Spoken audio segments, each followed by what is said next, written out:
গ্রীষ্মকালীন জনপ্রিয় ফল জাম কার না পছন্দ। তবে অমৃত সমান এই ফলটি যদি ভুল নিয়মে খান তবে উপকারের চেয়ে ক্ষতিই হবে বেশি। আজকের ভিডিওতে আমরা জানব জাম খাওয়ার সঠিক নিয়ম, উপকারিতা এবং কাদের জন্য এটি ক্ষতিকর। ১. জাম খাওয়ার সঠিক সময়। জাম খাওয়ার সবচেয়ে উপযুক্ত সময় হল দুপুরের খাবারের পর।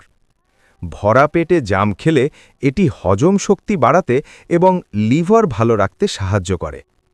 কিন্তু মনে রাখবেন, খালি পেটে জাম খেলে পেটে তীব্র অ্যাসিডিটি এবং গ্যাস হতে পারে, তাই খালি পেটে জাম একদম নয়।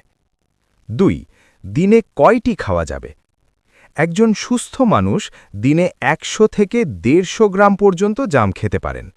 এর চেয়ে বেশি খেলে কোষ্ঠকাঠিন্য বা শরীর ব্যথার মতো সমস্যা দেখা দিতে পারে। ১. জাম খাওয়ার ৫টি জাদুকরী উপকারিতা। প্রথমত, এটি ডায়াবেটিস নিয়ন্ত্রণে দারুণ কাজ করে।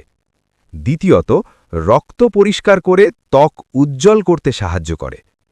তৃতীয়ত, এতে থাকা পটাশিয়াম হার্টকে সুস্থ রাখে। চতুর্থত, মাড়ির রক্ত পড়া বন্ধ করতে এবং মুখের দুর্গন্ধ দূর করতে এটি অত্যন্ত কার্যকর।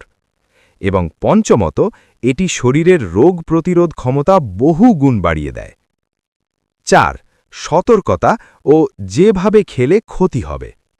জাম খাওয়ার পর ৩টি ভুল কখনো করবেন না। ১. জাম খাওয়ার সাথে সাথে পানি পান করবেন না, এতে ডায়রিয়া হতে পারে। ২. জাম এবং দুধ একসাথে খাবেন না, এটি পেটে বিষক্রিয়া তৈরি করতে পারে। ৩. অতিরিক্ত লবণ দিয়ে জাম খাবেন না, এতে জামের আসল পুষ্টিগুণ নষ্ট হয়ে যায়। ৫.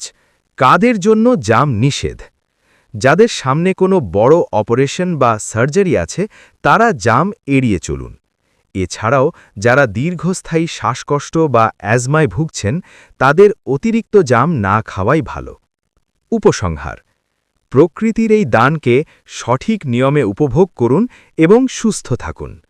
ভিডিওটি ভালো লাগলে লাইক দিন এবং এই ধরনের আরও টিপস পেতে আমাদের পুষ্টির আধার চ্যানেলটি সাবস্ক্রাইব করে রাখুন।